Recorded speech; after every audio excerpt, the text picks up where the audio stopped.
Breaking news सामने आ रही है, मैं आपके पास लौटूं। प्रधानमंत्री नरेंद्र मोदी और यूएस उपराष्ट्रपति जेडी वेंस की चर्चा को लेकर एक अपडेट सामने आई है। 9 मई को दोनों नेताओं की बात हुई और इस मुलाकात के दौरान प्रधानमंत्री नरेंद्र मोदी ने साफ संदेश दिया कि पाकिस्तान कुछ भी करेगा तो भारत उसका माकूल जवाब जरूर देगा। पाकिस्तान ने भारत के अंदर 26 अलग अलग जगहों पर निशाना लगाया था।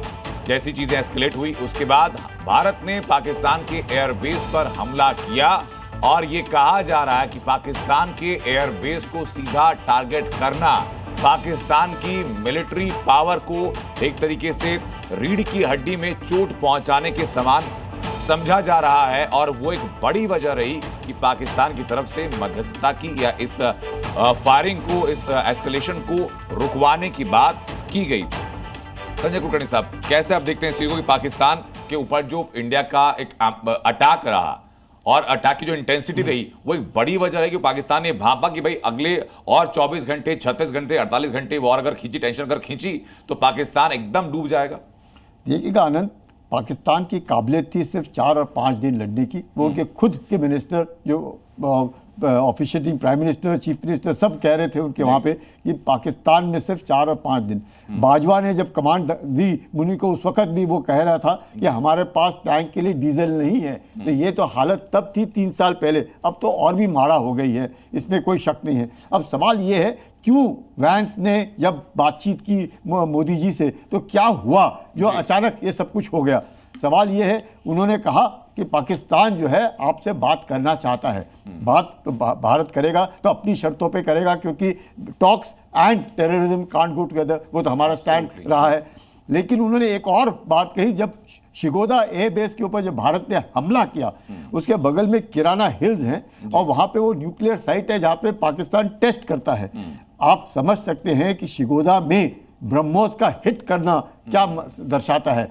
वहाँ पाकिस्तान हिल गया और जहाँ हिला तो वैंस ने कहा जाता है कि कहा कि हो सकता है कि पाकिस्तान जो है ऑफ द रैंप, जो शब्द इस्तेमाल किया है of the ramp, American slangs होते हैं ये, ऑफ द रैंप, यानी कि अब पाकिस्तान कुछ हरकत में लगा है, वहाँ पे उनको डर आ गया है। और अगले दिन ही जिस प्रकार से 17 एयर बेसिस, साहब बहुत अच्छी तरीके से समझा सके, 17 एयर बेसिस में से 11 एयर बेसिस जो है बर्बाद किए, वो भी ब्रह्मोस थे। और क्या क्या बर्बाद किया साहब ही बता पाएंगे। देखिए मैंने सर, देखिए, अगर आप बात करेंगे एयर बेसिस के जो हमने नुकसान पहुंचाया है, तो आप स्कार्दू का मैं ऑलरेडी जिक्र कर चुका हूं कि स्कार्दू का, और सर ने अभी किराना हिल्स की बात की कि किस प्रकार से जब हमने सरगोदा को हिट किया। देखिए, सरगोदा सबसे महत्वपूर्ण एयरबेस है पाकिस्तान का, क्योंकि वहां पर सब, उनके पास जितने इन्वेंट्री में जहाज हैं सबके उसमें एक एक छोटा छोटा डिटैचमेंट रहता है, क्योंकि वहां पर कॉम्बैट कमांडर स्कूल है। कॉम्बैट कमांडर स्कूल क्या है, जो आर्म पायलट्स हैं उनके कॉम्पिटेंसी को और इंप्रूव करने के लिए,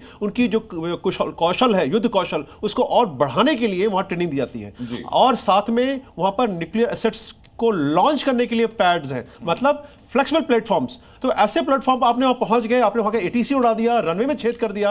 अब उनके लिए इससे बड़ा मैसेज क्या हो सकता था कि भाई अब तो मरने वाले हैं, बेहतर है कि हम शांति की तरफ चलें। बाद में जो और दूसरे इंपॉर्टेंट बेसिस थे, रफीकी जहां पर उनके बाकी एसेट्स थे, F-16, जकोबाबाद और भिलौरी, जहां पर की भिलौरी की बात हो रही है कि ये साउथ में जो कराची मसरूर में जो एयरपोर्ट है, ध्यान होगा सबको कि 1971 में हमारी नेवी ने वहां पर बाजे बजा दिए थे उनके, और वो बिन कासिम जो रिफाइनरी वहां पर जो ऑयल स्टोरेज वगैरह है उनका तहस नहस कर दिया था। तो वो पाकिस्तान नहीं चाहता हो, तो इसलिए उन्होंने इन बेसिस को बहुत ज्यादा जो तवज्जो दिया। वहां पर F-16 हैं, मिराज 5 हैं, मिराज 3 हैं, जो कि कोई भी अगर मॉनिटाइम ऑपरेशन होता है तो वहां पर इमीडिएटली पिच इन कर सकते हैं। साथ में अगर उनकी लोकेशन देखा जाए रफीकी और जकोबाबाद की, ये वहां से राजस्थान और गुजरात की तरफ जो ऑफेंसिव होते हैं वहां से लॉन्च होते हैं। आपने वहां पर अटैक कर दिया, आपने बता दिया कि हम जो है हर चीज देख रहे हैं। अब सब दूसरा मैसेज जो उनको गया कि हमारा इंटेलिजेंस बहुत ही अच्छा है, क्योंकि हमने पिन पॉइंट किया, प्रिसाइज। अगर आप पास एग्जैक्ट कोऑर्डिनेट नहीं होते हैं तो प्रिसीजन अचीव नहीं किया जाता है। वक्त बदल गया है, हमारी ISR कैपेबिलिटीज कैसी हैं उसका एक बहुत बड़ा नमूना पेश हो गया है। और साथ में हमारे ड्रोन, और जिस प्रकार से हमने उनके ड्रोन के अटैक को धराशायी किया, ये अपने आप में बहुत बड़ा मैसेजिंग है। और अब लास्ट जो कहते हैं कि कॉफिन में आखिरी कील जो ताबूत, जी। कि एक्ट ऑफ वॉर में जो एक्ट ऑफ टेररिज्म को जोड़ दिया गया। जी। देखिए बड़ा क्लियर मैसेज है पाकिस्तान के लिए। पास अब एक सिंपल पॉलिसी है कि आप जरा सी कोई हरकत करेंगे तो हम वॉर मोड में आ जाएंगे, उसके बाद आप ही जिम्मेदार होंगे उसके लिए, पाकिस्तान ही जिम्मेदार होगा, क्योंकि हमने बहुत क्लियर किया कि अगर टेररिज्म को आपसे बढ़ावा देंगे तो आपका अटैक होगा। बिल्कुल। एक और बड़ी खबर सामने आ चुकी है सर, ऑपरेशन सिंदूर को लेकर के शाम 6:30 बजे यानी अब से लगभग 1 घंटा 7 मिनट के बाद में प्रेस कॉन्फ्रेंस होगी। इसमें नौसेना और वायुसेना की जॉइंट प्रेस कॉन्फ्रेंस होने वाली है। ये प्रेस कॉन्फ्रेंस अपने आप में बेहद अहम होगी, क्योंकि जिस वक्त फायरिंग रुकने की बात की गई उसके बाद ऑफिशियली आर्म्ड फोर्सेस की तरफ से ये पहली प्रेस कॉन्फ्रेंस होने जा रही है। इस प्रेस कॉन्फ्रेंस में भारत ने कहां-कहां टारगेट किया, संभवतः ये चीजें स्पष्ट तौर पर दी जाएं। उसके अलावा भारत के फ्यूचर प्लान्स आगे क्या हो सकते हैं, इस बात की जानकारी भी दी जा सकती है। लेकिन राजेश पंत सर, मैं आपके पास आऊंगा, क्योंकि ये इकलौता फ्रंट नहीं था भारत की तरफ से जहां से पाकिस्तान को पीटा जा रहा था। बीएलए और टीटीपी ये पैरेलली उतने ही एक्टिव थे जितना भारत एक्टिव था। उस तरफ से कितना डेंट पाकिस्तान को हुआ है, और भारत के साथ तो फिलहाल मध्यस्थता के चलते चीजें रुक गई हैं, लेकिन अब अपडेट ये आ रही है कि बीएलए की तरफ से और टीटीपी की तरफ से, दोनों की तरफ से अभी एक्शन जारी हैं। देखिए, ये एक और फैक्टर है जिसकी वजह से जो मैं कह रहा था पाक घुटने पे आया है जी, कि जो उनका ईस्टर्न फ्रंट है वहां बीएलए की तरफ से जो पहले ट्रेन में अटैक हुआ और फिर ये ब्लास्ट हुए हैं अभी रिसेंटली, जिसमें उन्होंने एडमिट किया है 10 फौजी मारे गए हैं जी। और दूसरा उधर पीके की साइड से जो प्रेशर आया है और उन्होंने अपने फोर्सेस इधर इंडियन बॉर्डर में शिफ्ट कर लिए थे। तो ये इनकी तरफ से बहुत ये प्रेशर में आए हैं। और एक और मैं मिलिट्री एस्पेक्ट अपनी साइड के बारे में आपको बताना चाहता हूं कि इंडिया की जो जॉइंटमैनशिप जो कहते हैं, जॉइंट सर्विसेज, पिछले 2-3 साल से ये हम लोग बहुत एक्सरसाइजेस कर रहे हैं साथ में आर्मी, नेवी, एयरफोर्स। आपको पता है थिएटर कमांड की तरफ काफी डिस्कशन हो रहा है। तो ये जो इंटायर ऑपरेशन सिंदूर में जो जॉइंटमैनशिप हमने दिखाई है ये भी काबिले तारीफ। देखिए, एक तरफ तो हमारी जॉइंटमैनशिप है, दूसरी तरफ उनकी जॉइंटमैनशिप है। उनकी क्या है? Army plus terrorist. उनकी जॉइंटमैनशिप में आर्मी प्लस टेररिस्ट आते हैं, हमारी में army plus navy plus air force plus paramilitary forces plus civil. इतना बढ़िया कोऑर्डिनेटेड एक्शन जो मैंने पिछले बार भी आपको बताया था, बहुत ही समन्वित रहा है। और जहां तक कल डीजीएमओ के कॉन्फ्रेंस की बात है, जो होना था वो तो निश्चय हो गया। आज प्रधानमंत्री की जो 12 बजे के करीब मीटिंग हुई है, उसमें कल डीजीएमओ ने क्या बोलना है वो तो डिसाइड हो गया है और जो लाइंस हैं वो भी ड्रॉ हो गए हैं। तो डीजीएमओ कल उसमें औपचारिक रूप से अपना कन्वे करेंगे और उसके बाद फिर हम लोग डिस्कस करेंगे कि आगे क्या होगा। जी, ठीक है। लेकिन इसी बीच में सुशील सिंघल, आपके पास मैं आना चाहूंगा कि जिस वक्त आईएमएफ की तरफ से ग्रांट मिलने की बात पाकिस्तान को थी, उसके बैठक से पहले भारत ने उस पर आपत्ति जाहिर की थी। बावजूद इसके लगभग 20,000 करोड़ रुपए का सैंक्शंस मिलता है पाकिस्तान को। उसको, इस कदम को आप कैसे देखते हैं डिप्लोमेटिक लेवल पर भारत के संदर्भ में?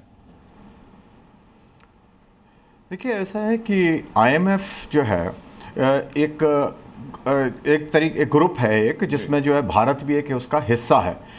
और भारत ने अपनी जो ऑब्जेक्शंस थी, जो कंसर्न थी, वो एक्सप्रेस की, उनको बताया कि भाई ये इंश्योर करना पड़ेगा कि ये जो पैसा दिया जा रहा है पाकिस्तान को, उसका इस्तेमाल उनके डेवलपमेंट के लिए नहीं हो रहा। हो सकता है कि वो टेररिज्म और उनकी जो डिफेंस वगैरह में है उसका इस्तेमाल किया जाए। तो उसके लिए हमने ऑब्जेक्शन की।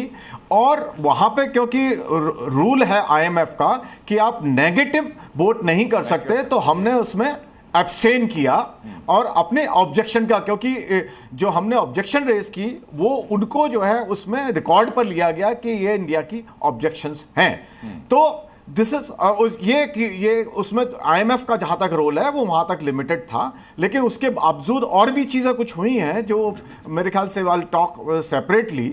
लेकिन अभी जैसे बात हो रही है ये सब जो है कि पाकिस्तान क्यों से झुका और क्यों हुआ, उसमें मेरे विचार से हमें ध्यान, और जैसा आक्रोश है जनता में कि भाई हमें पीओके को ले लेना चाहिए था, उसमें हमें ध्यान रखना चाहिए कि हमारा जो उद्देश्य था वो क्या था। हमारा उद्देश्य था कि टेररिस्ट जो है पाकिस्तान में जिन्होंने ये काम किया है उनको जहां भी, और उनके जो बैकर्स हैं उनको हम पनिश करें। क्योंकि हमारी जो ब्रीफिंग है जो भी आर्मी की या फॉरेन सेक्रेटरी की, उसमें हमने बार बार यही कहा कि हमारा उद्देश्य केवल उनको पनिश करना है जो लोग जिन लोगों ने ये इसके जिम्मेवार हैं, और उसका हमने ऑब्जेक्टिव अचीव कर लिया है।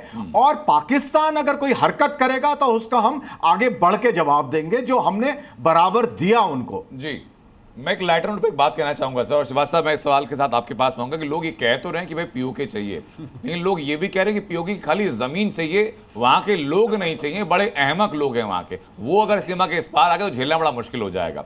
लेकिन सर जब हम पाकिस्तान की हरकतों की बातें करते हैं तो उसमें अगर की गुंजाइश रहती है क्या?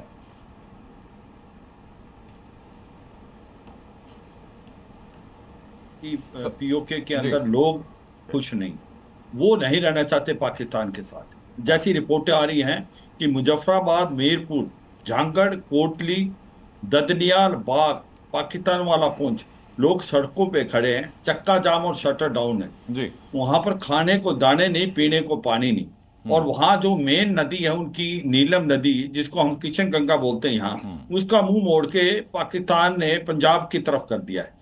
वहां पर जो मंगला डैम में बिजली पैदा होती है वो पहले पंजाब में जाती है और फिर आती है पीओके में, और उसके जो रेट है 5 से 6 गुना ज्यादा है। तो सच्चाई यह है कि वहां से आवाज आ रही है, वो भारत में मिलना चाहते हैं। और उसकी वजह यह है, उनको सोशल मीडिया के तहत उनको पता चला भी भारत का जम्मू कश्मीर तो 70 साल आगे निकल गया, यहाँ पर तो सड़कों का जाल बिछा है, डेमोक्रेसी है, लोग खुश हैं। मगर यह भी सच्चाई है कि किसी पीओके को अगर हमला करके आपको लेना है, इतना आसान नहीं होता। इसको ऐसे कहना कि अगर आप ऐसा ही समझते हैं, आप रशिया यूक्रेन की लड़ाई देखें, जो रशिया सेकंड मिलिट्री पावर है और यूक्रेन बीच से भी पीछे है। सबने सोचा था 12 से 2 हफ्ते के बीच में जो यूक्रेन पिछड़ जाएगा और रूस ले लेगा। 3 साल हो गए, मगर अभी तक ये उसको 15-20% लिया। और यही नहीं, यूक्रेन ने भी कुर्स्क का इलाका ले रखा 1200 स्क्वायर किलोमीटर। तो यह सच्चाई है। ऐसे सोचना कि इतना आसान होगा, यह मुश्किल होता है। सोच समझ के करना चाहिए। आपके जो एम होते हैं वो रियलिस्टिक होने चाहिए। आपके जो पॉलिटिकल एम है उससे ड्राइव करते हो मिलिट्री एम। आपका पॉलिटिकल एम क्या था इस बार? आपका पॉलिटिकल एम था infrastructure of terror to be destroy, terror का इंफ्रास्ट्रक्चर डिस्ट्रॉय करना।